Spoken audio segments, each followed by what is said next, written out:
Dans les terres de l'Ouest, 3 rois président les ruines de leur royaume. Le berceau cramoisi se confond dans la brume. Les envoyés de Tuatan s'infiltrent dans les hameaux humains essoufflés. La confrérie des nouveaux rois rêve de trouver celui qui sera roi et force des innocents à rejoindre leur rang. Au milieu de tout ceci, vous qui parcourez un long sentier oublié sans même imaginer tous les lieux étranges et dangereux qui se dressent sur votre parcours.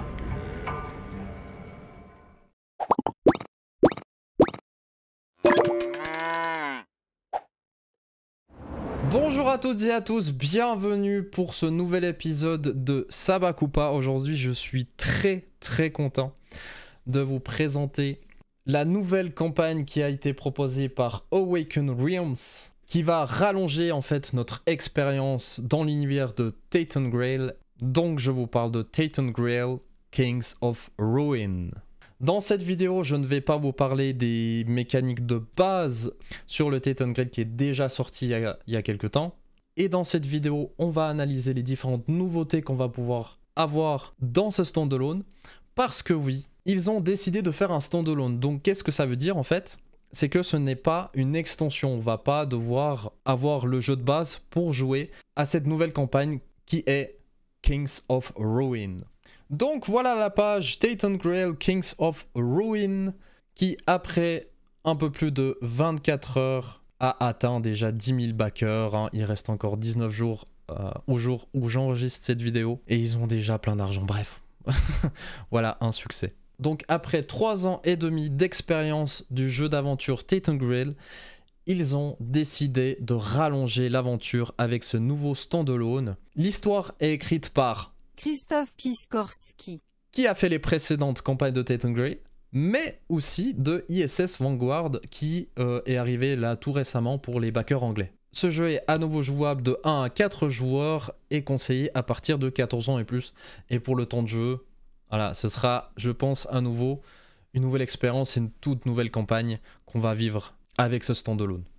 Ce projet sera bien sûr à nouveau disponible en français, donc ça fait plaisir. Mais dans cette nouvelle campagne, ils vont aussi proposer le Thetan Grail 2.0 qui va mettre à jour en fait le jeu de base avec les 2 autres extensions qui sont sorties. Et maintenant, on va se consacrer sur les différentes nouveautés qu'on peut avoir dans le gameplay. On va directement partir dans le vif du sujet et on va parler des personnages. Donc voilà, hein, comme d'habitude, on a notre petit plateau et vous voyez en même temps les nouveaux personnages qui seront disponibles. Donc voilà. Qu'est-ce qu'on va pouvoir voir là-dessus? Déjà, premièrement, c'est que la réputation n'existe plus. Si vous vous rappelez bien, là en bas, on va gérer toutes nos ressources, etc. Eh bien, en fait, la réputation a disparu. On a toujours la nourriture, on a la richesse, l'expérience et la magie. Et la réputation a disparu.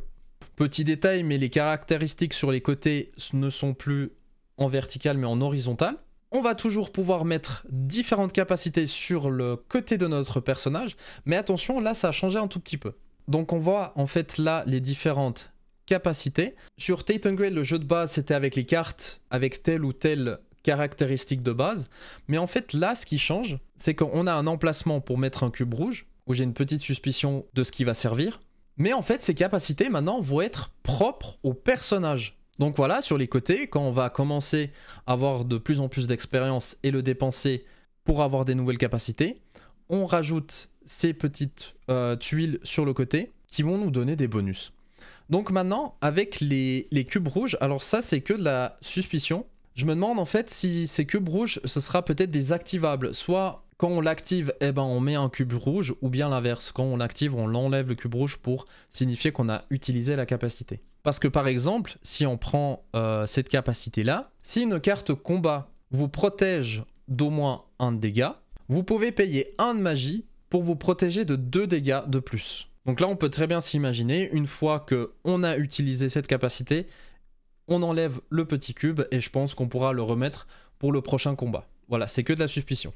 Mais je trouve cette approche vraiment très intéressante parce que ça amène en fait un peu plus de profondeur sur notre personnage. Et il me semble qu'aussi qu'en fait ces tuiles sont recto verso, donc ce sera à vous de choisir quelle capacité vous allez choisir. L'autre chose que j'ai remarqué, c'est que le T qui n'est plus un T à présent, pour notre jauge de points de vie, eh ben il est plus que d'un côté, il est plus que du côté de l'énergie et plus du côté de la terreur. Donc je pense, de ce que je comprends là, c'est qu'on va plus pouvoir être paniqué, ce qui était dans le Titan Grail de base. On aura bien sûr des nouveaux decks de départ, cependant sur une vidéo j'ai vu quelques cartes qui ont été repris du Titan Grail de base. J'ai pas regardé les effets à proprement dit, mais juste le visuel, ça ressemblait vraiment à certaines cartes de base du jeu de base. Mais bien sûr j'ai vu des nouvelles. Autre chose que j'ai vu aussi d'intéressant par rapport aux personnages, c'est qu'il y en a certains qui vont avoir des cartes secrètes dès le début, en fait, avec notre personnage. On va à présent regarder un peu plus en profondeur les cartes lieux. Alors on a toujours des actions possibles. Moi les illustrations, je les trouve encore une fois, elles sont juste magnifiques. On a à présent en fait un signe pour représenter des cartes lieux. De ce que l'on voit, il y a le retour des rêves.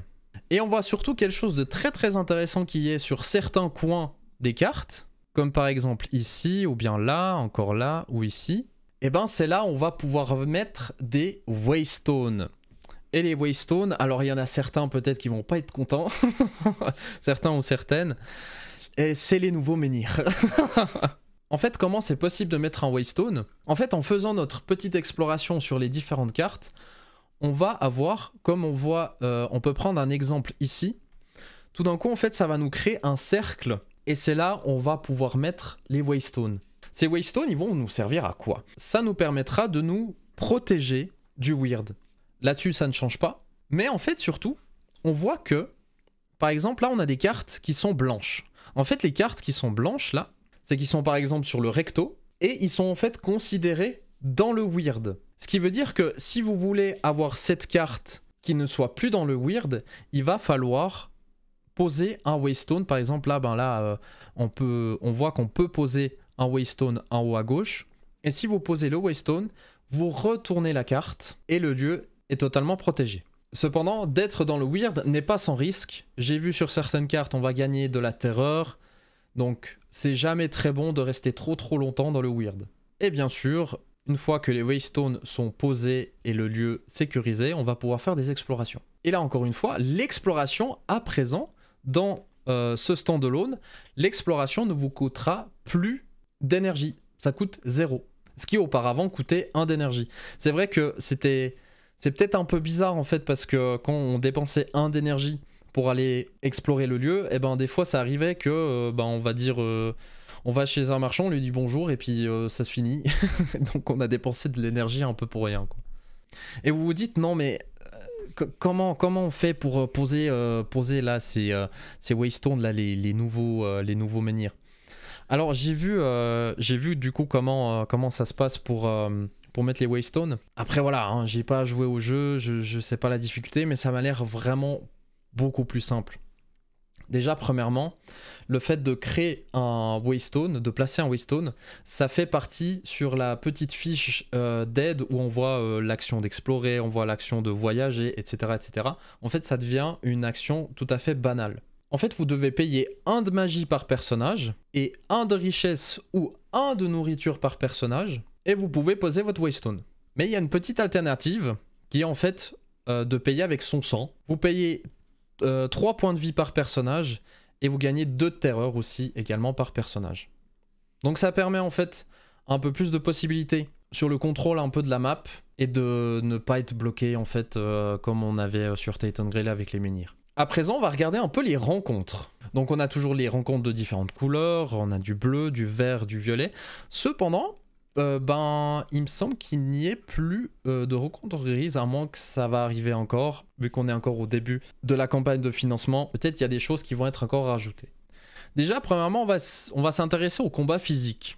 Donc là, par exemple, on a un petit monstre de base, là, avec ses points de vie, les niveaux, là, ça ne change rien du tout. Cependant, je ne sais pas si vous l'avez vu, mais il y a ce signe-là, qui est tout nouveau. Ça représente en fait tout joueur ou joueuse qui participe au combat. Donc imaginons qu'on le met à 2 de dégâts et le monstre va se mettre à attaquer. Et ben en fait il va faire 1 dégât à tous les joueurs. Donc ça amène un peu de piment, c'est plutôt cool. Ensuite la diplomatie, ça a quand même pas mal changé. Sur la diplomatie, on a une carte comme exemple ici. On a la barre sur le côté, il va falloir monter le plus possible pour réussir la rencontre. Mais on voit quelque chose de très intéressant. En haut là, on a un chiffre avec un sablier. Dorénavant, les rencontres diplomatiques vont être limitées par le temps. Et on voit ici en fait, dès que le temps est arrivé au bout, eh bien on va regarder en fait la conclusion de la carte diplomatique. Donc là, si on est dans le gris, tout le monde va perdre 1 de terreur. Et sinon, dans le rouge, tout le monde gagne 2 de terreur et perd 1 d'énergie. Cependant, si vous gagnez, on gagne 1 de magie et tout le monde perd 2 de terreur. Et sinon, en fait, c'est très simple dans la résolution. On a ce signe-là, qui en fait, à chaque fois quand le monstre va attaquer, il va descendre de 1, défausser la dernière carte de la séquence, etc. Mais surtout, perdre un signe comme ça. En fait, le signe comme ça, c'est que on va réduire le timer de 1. Donc j'ai l'impression qu'en fait, les rencontres diplomatiques vont être un peu plus dans le timing. Et ça, c'est plutôt intéressant. Par rapport au livret d'exploration, on sera sur environ 200 pages, à voir s'ils vont rajouter encore des pages avec des stretch goals, etc. Mais il y a une nouveauté dans le livre d'exploration. On a ceci. En fait, ce qui va être comme une espèce de scanner, en fait. Dès que vous allez devoir révéler un secret, vous allez prendre ça, qui va en fait filtrer les couleurs sur votre bouquin, et ça vous donne en fait l'endroit où la carte secret que vous devez prendre.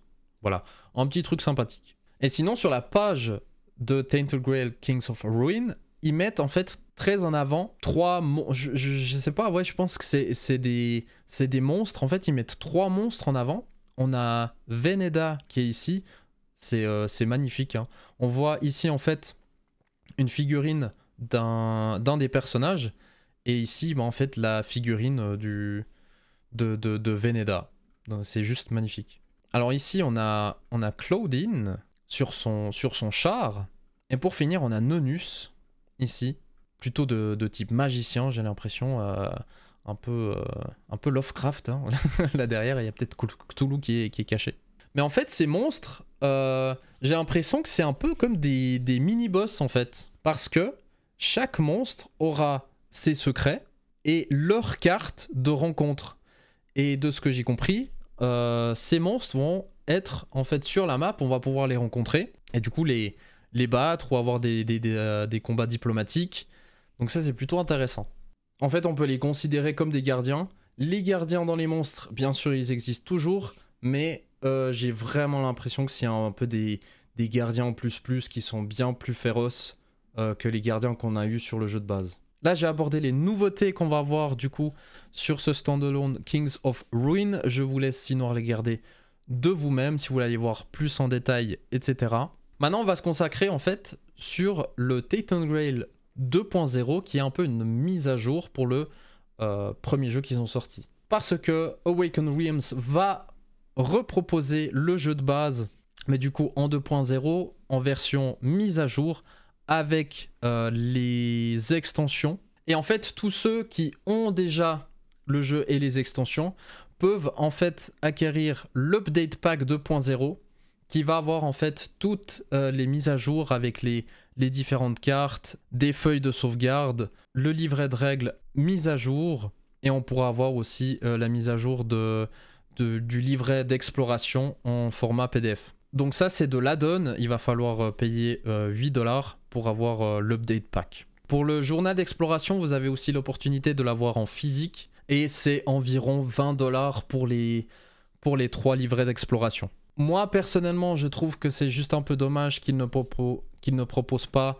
gratuitement ces mises à jour en fait à ceux qui l'ont déjà backé, parce que finalement, bah voilà, ça fait 8$ en plus sur un jeu qu'on possède déjà et qui va être mis à jour. Mais en fait, dans mon cas, je sais pas si je vais le prendre. À mon avis, je vais quand même le prendre parce que sait-on jamais. Comme ça, au moins, mon jeu il sera à jour et il n'y aura aucun souci.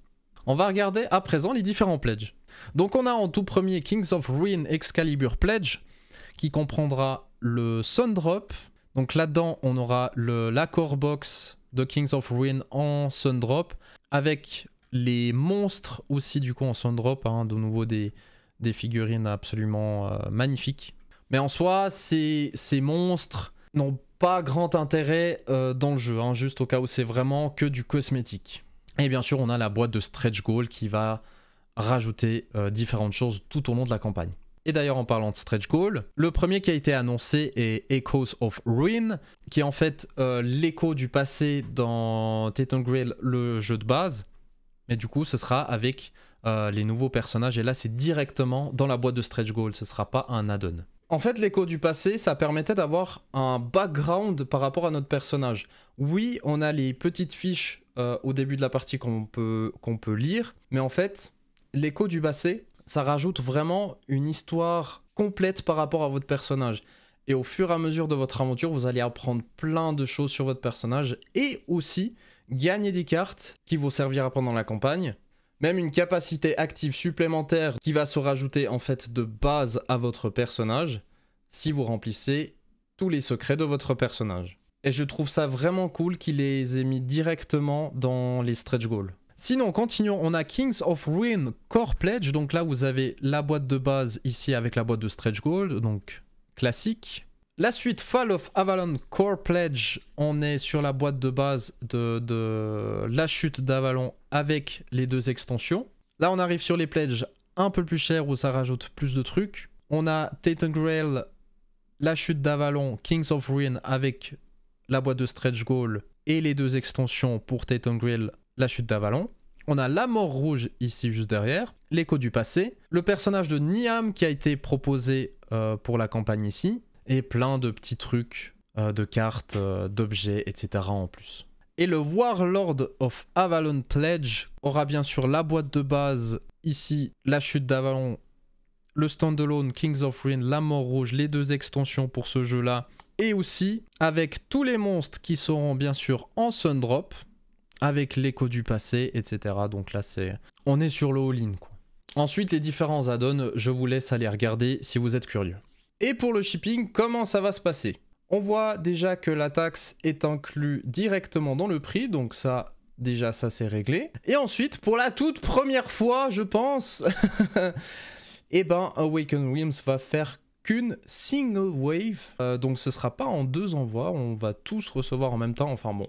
Il y a quand même une différence, on le voit ici. La version anglaise est estimée d'être livrée en décembre 2023. Vous oubliez. Et sinon, toutes les autres langues seront envoyées environ en mai 2024.